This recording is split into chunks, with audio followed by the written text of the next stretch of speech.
Hello out there, I'm the oldest nerd. Today talking about Andor Season 2, and we found out only as this show was beginning that this season is going to be divided into only a 3-week run with 3 shows dropped every week. This is somewhat different than what we've seen in streaming. Either they would do it one a week or they would do it all at once. And for the purposes of what I do here, I prefer the one a week because then we can review it, we can discuss it with everybody, and then go on to the next. Whereas whenever something is dropped all at once, you have a tendency to binge watch it, and by the time you've done all of that, reviews on it are kind of redundant. You have to take it as a whole, and that becomes just, it's not really good use of your time. So even though I've done that, in this case, they've kind of split the difference, and I'm not so certain that that's the greatest way to do it. But then, I don't produce movies or television shows for that matter. And what we have here is each 3-program block is going to be a year or represent a year. So it's been a year from last season until Andor is now working for the rebellion, and his job is to steal a TIE fighter. This particular one is the same configuration that Darth Vader used in Star Wars. And everything goes smoothly until he tries to take off with it and realizes he hasn't the slightest idea how to fly it. And so he's bouncing off everything. It's a tough ship because it looked like he could have wrecked it at any time during this time, although found the weapons quickly enough before anybody could stop him and escape. Now, he goes to his meeting point, which is on the planet of Yavin. And if you're a Star Wars follower, you know Yavin is the location of a rebel base. And so that is going to be important later on. But for now, it's not really developed into a rebel base. There is a group of rebels that are there, but they seem more intent on arguing with each other than getting anything done, really. And they seem to have lost their leader. They must have killed the contact that Andor was supposed to have to take the ship wherever it was supposed to go next, and they pretty much wrecked his ship for whatever reason. So the only thing that would fly is this Empire vessel, which nobody there knew how to fly except for Andor, kind of. And so there was a fight over whether they would be able to learn how to do it in time. There one person who seemed to be smarter than the rest of them trying to fly it, and so on.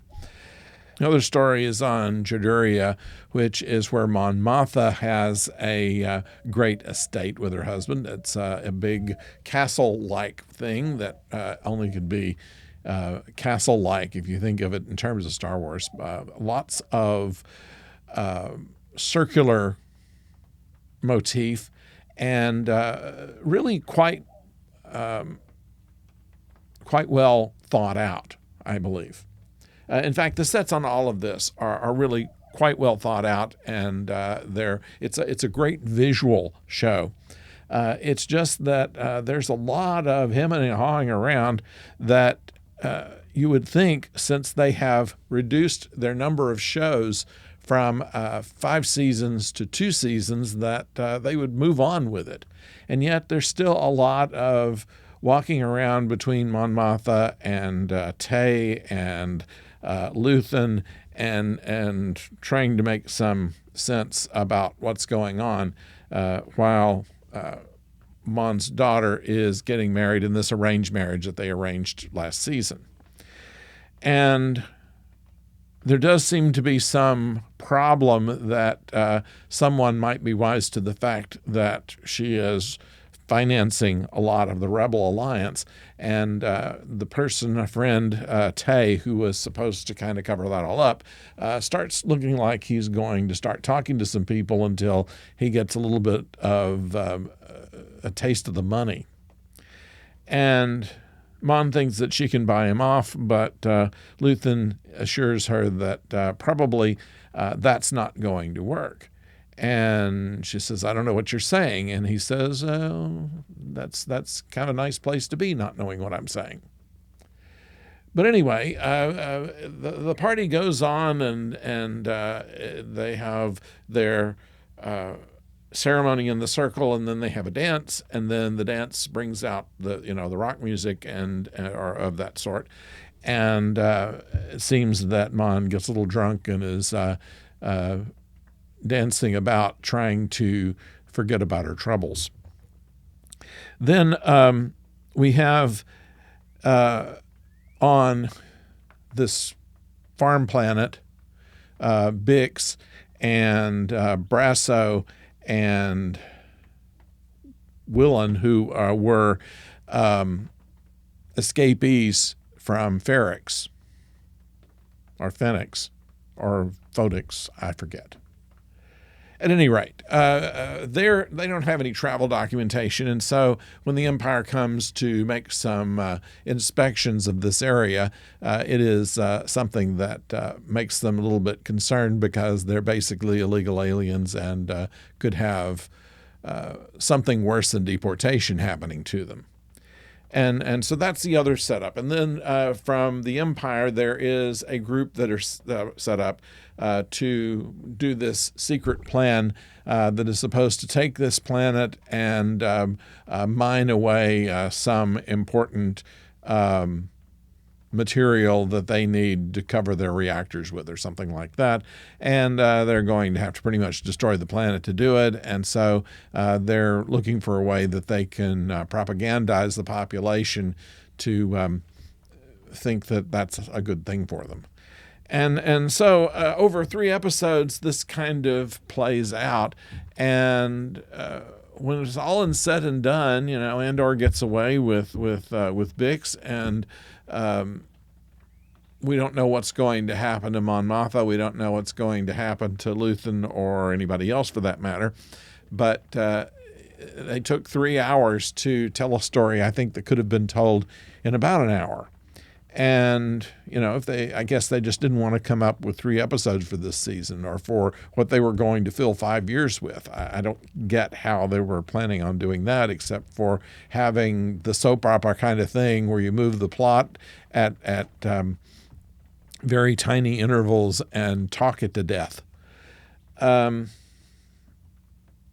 Star Wars to me has always been something that should be more action-oriented, and while in episode 1 there was a good bit of action with a fight scene and the getaway, and in the 3rd episode there was a little bit more of that, but not much, and the rest of it was just standing around talking. And I know what they're trying to do is to inform what's going to be happening in Rogue One, so we know that Andor gets all the way to there because he's killed in Rogue One. But other than that, this is kind of an attempt to just fill some money in the pot between the beginning of Andor, which was really quite good, of how a normal person becomes a rebel, to once becoming a rebel, how do we get to the next step? And the characters are interesting. You can see in the performances that they really feel this. You do care about the characters, and of course the scenery, the sets, the music, everything is great in this. Star Wars has never been known for its snappy writing, and while if our point was to do a character study on all these characters, it's not a bad deal.